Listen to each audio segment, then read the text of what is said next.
चाह है, घर से लेके मकान तक, मकान से दुकान तक, दुकान से ऊंचे महलों तक एक ही आशा है सबकी, एक ही उद्देश्य है कि हमको किसी भी प्रकार से जीवन में सुख प्राप्त हो जाए, हमें किसी भी प्रकार जीवन में परम आनंद की प्राप्ति हो जाए। पर बार बार प्रयास करने पर भी उसको वो परम सुख, परम आनंद प्राप्त नहीं हो पाता है। और जिस प्रकार उसका समय संसार के कामों में बीतता चला जाता है, भोगा न भोक्ता व्ययमेव भोक्तास्तपो न तप्तो वयमेव तप्ताः, कालौ न यातो वयमेव यातस्तृष्णा न जीर्णा वयमेव जीर्णः। कह रहे हैं कि मैंने भोगों को नहीं भोगा, बल्कि भोगों ने मुझे भोगा है। हमने तप नहीं किया, पर हम संसार के तापों में तप्त जीव भटक रहे हैं। काल नहीं बीत रहा, बल्कि उस काल के साथ साथ कालो न यातो वयमेव यातस, उस काल के साथ साथ हम ही बीतते चले जा रहे हैं। और तृष्णा न जीर्णा वयमेव जीर्णा, इच्छा बूढ़ी नहीं हो रही, हम बूढ़े होते जा रहे हैं। हम बूढ़े होते जा रहे हैं और इच्छा जवान होती जा रही है। इच्छा जीर्ण नहीं हो रही, आशाएं जीर्ण नहीं हो रही, मांग, मन में भोगों की चाह जीर्ण नहीं हो रही। जीर्ण मतलब वृद्ध, बूढ़ी। हम बूढ़े होते चले गए, पर हमारी इच्छाएं बूढ़ी नहीं हुई। ऐसे समय में जहां जीव नारायण सुख भोग में तू लंपट दिन रैन, नारायण सुख भोग में तू लंपट दिन रैन, अंत समय आयो निकट देख खोल के नैन, धन यौवन ये जाएगो जैसे उड़े कपूर, नारायण गोपाल भज क्यों चाटे जगधूर। श्री नारायण दास जी कह रहे हैं कि अंत समय आयो निकट। बोले आपको कैसे पता अंत समय निकट आ गया है? बोले भैया काल किसी को बुलावा देकर के कह के थोड़ी आता है। अंत समय आयो निकट, कभी भी किसी भी घड़ी काल का क्रम आ जाएगा, किसी भी घड़ी काल का बुलावा आ जाएगा। अंत समय आयो निकट देख खोल के नैन, धन यौवन यो जाएगो जैसे उड़े कपूर। और जब जाने की बारी होगी तो सब उड़ जाएगा, सब साथ छोड़ जाएगा। इसलिए नारायण गोपाल भज क्यों चाटे जगधूर। श्री नारायण दास जी कहते कि तू संसार की चापलूसी क्यों करता है, तू संसार के चरण क्यों चाटता हुआ घूम रहा है। क्यों ना अपने उन परम स्नेही, परम प्रियतम उनकी शरण में जा, उनके चरणों को पकड़। क्योंकि तन मिले धन मिले सुयस मिले जीवन की बाटी में, गर राम न मिले तो सब काम मिले माटी में। संसार में सब कुछ मिल गया, अच्छा तन मिल गया, अच्छा धन मिल गया, अच्छा सम्मान मिल गया, सब कुछ प्राप्त हो गया, पर अगर राम न मिले तो सब काम मिले माटी में। अगर भगवान से प्रेम नहीं जागा तो ये सब पाकर के भी हम अधूरे रह गए। सब पाकर के भी हम कुछ न पा सके। इसलिए नारायण हरि को भज, क्यों चाटे जग धूर। हम कहते हैं कि हमें संसार में इतने युग बीत गए, हाथ फैलाते फैलाते, सुख की चाह करते करते, सुख की मांग करते करते, सबसे जा जा के भीख मांग रहे हैं, हमसे बढ़िया से बात करो, हमको ये दे दो, हमको सम्मान दे दो, हमको धन दे दो। संसार की हर दरवाजे, हर चौखट पर हमने मांग करी,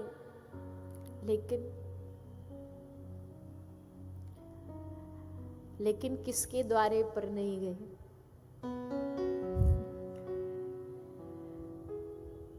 तुमसे न कोई दाता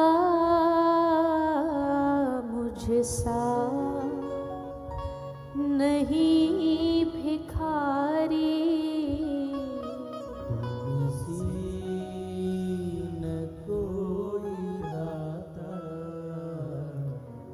मुझसा नहीं भिखारी, दोनों की है पुरानी आदत, अनोखी भारी, दोनों की है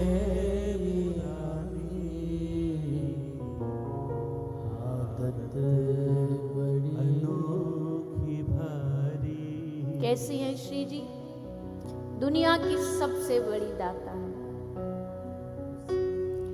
दाता इसलिए है क्योंकि वो कृपा ना करती तो क्या मनुष्य जीवन मिलता, वो कृपा ना करती तो क्या पृथ्वी पर जन्म होता, और वो कृपा ना करती तो क्या भारत भूमि में जन्म ले पाते, वो कृपा ना करती तो क्या ब्रजवास प्राप्त होता, और वो कृपा ना करती तो क्या बैठ करके उनके नाम का रसपान करने का अवसर प्राप्त हो पाता। उन्होंने दिया ही दिया, जन्म से आज तक दिया, पर मैं बदले में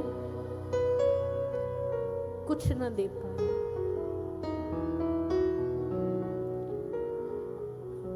मुझे जो देना चाहिए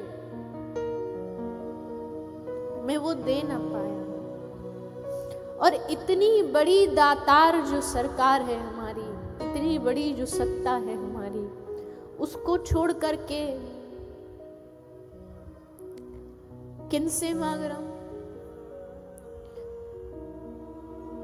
तुमने दिया सदा से, हमने हमेशा मांगा, तुमने दिया सदा से, हमने हमेशा मांगा, पर तेरे दर न मांगा,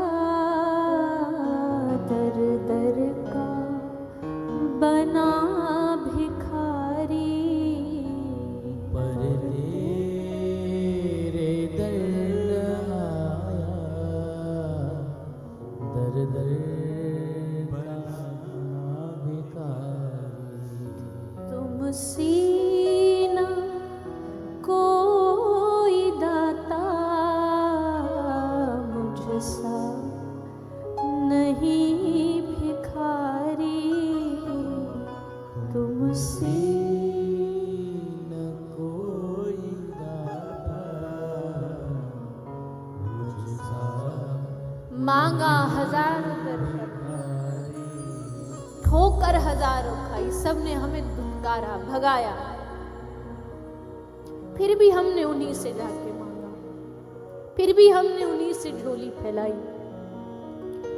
पर तेरे दर न मांगा, दर दर का बना भिखारी।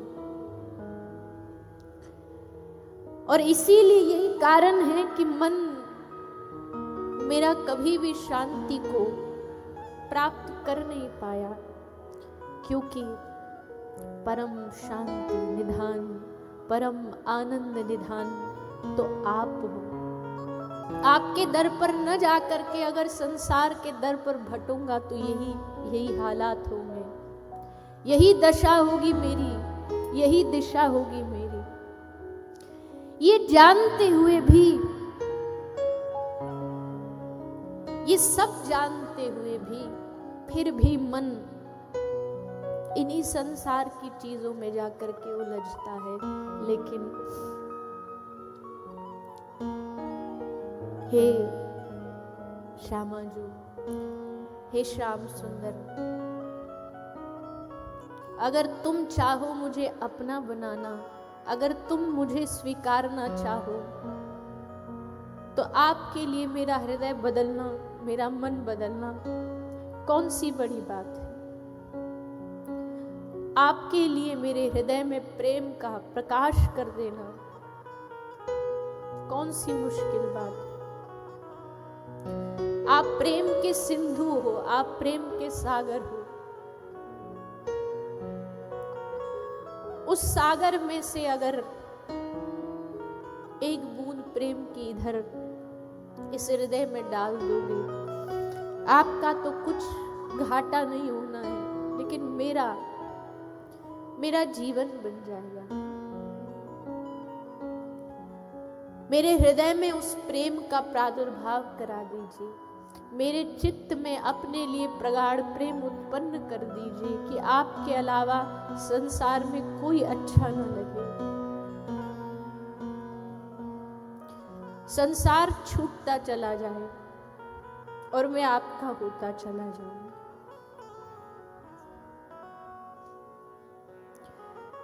अभी प्रयास में रहते हैं कि हमसे वो बात नहीं कर रहा, वो बात कर ले, हमसे वो प्रेम नहीं दे रहा, वो प्रेम दे दे। पर हमारे हृदय में ऐसा कब आएगा जब हम आपसे कहेंगे, आप हमसे बात करो, आप हमारी ओर देखो, आप हमें प्रेम दो, हम आपको प्रेम दो। अब आप पूछोगे कि कामुख ले विनती करूं, लाज आवत है मोए। तू इतनी बड़ी बड़ी बातें तो बना रहा है, पर है क्या तुझ में, क्या लेकर के आया है तू? तो भक्त कहता है मेरे पास कुछ नहीं है। पापों की गठरी बांध के आया हूँ द्वार पे,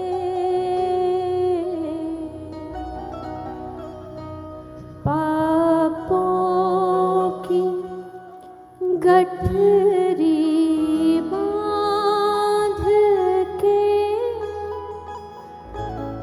आया हूँ द्वार पे।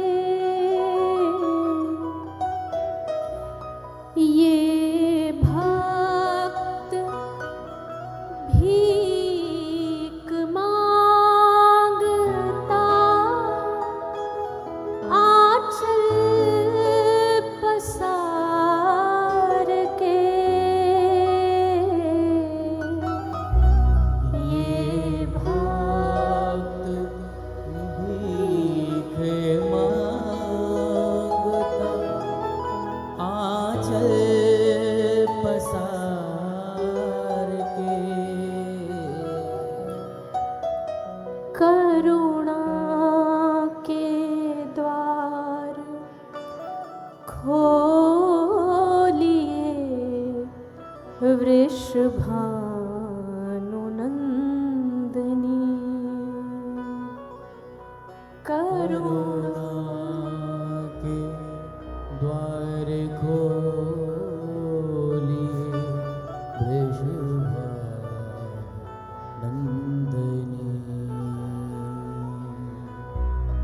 कुछ तो कहो किशोरी, अब चुप ना रहो। कुछ और निहार के मोह पे कृपा करो जरा जरा। मेरी और निहार के मोह पे कृपा करो। कुछ तो कहो किशोरी, अब चुप ना रहो। कुछ तो कहो किशोरी, अब चुप और हाँ, मैं जानता हूं ये भूल है मेरी। तुमने मुझे बुलाया, मैंने तुम्हें बुलाया। तुम भुला देती तो मैं सांस लेने का भी सामर्थ्य न रख पाता, मैं एक शब्द बोलने का सामर्थ्य नहीं रख पाता। इसलिए मैं तो बिसर गई हूँ, बिसारो न तुम मुझे। मैं तो बिसर गई हूँ, बिसारो ना मुझे। जीवन गुजर रहा है माया के जाल में। जीवन गुजर रहा है माया के जाल में। अब तो निहार लीजिए वृषभानु नंदिनी। अब तो निहार लीजिए वृषभानु। नंदनी कुछ तो कहो किशोरी, अब चुप ना रहो। कुछ तो कहो किशोरी, अब चुप ना रहो। मैं तो बिसर गई, बिसारो न तुम मुझे। जीवन गुजर रहा है माया के जाल में, एक बार तो निहार लीजिए वृषभानुनंदिनी। कुछ तो कहो। मैं कहता रहा, मैं प्रार्थना करता रहा, लेकिन उस प्रार्थना का फल तो तभी होगा जब वहां से एक बार एक शब्द आएगा। शब्द आता तो होगा, लेकिन शायद अभी इन कानों को संसार की बातें सुनने की आदत है, इसलिए आपकी वाणी सुन नहीं पाते, आपकी कृपा के शब्द सुन नहीं पाते। लेकिन जैसे हैं, भले हैं, बुरे हैं, पाप की गठरी लेकर के आपके द्वार पर आ गए हैं। अब अपनाओ या लौटाओ, ये आपकी मर्जी है। पर हमने सुना है, महापुरुषों के मुख से सुना है कि एक बार इनके दर पर आने के बाद ये किसी को वापस लौटाती नहीं है। एक बार जो इनकी शरण में आ गया उसको वापसी का रास्ता नहीं मिलता है, चाहे किसी भी प्रकार से हो, पर उसे स्वीकार किया जाता है। इसलिए हे प्यारे जो, हे श्याम सुंदर, हम जैसे भी हैं आपके हैं, आपके सामने खड़े हैं। सुधारना है तो सुधार दो, और अगर ऐसे ही अच्छे हैं तो ऐसे ही स्वीकार करो।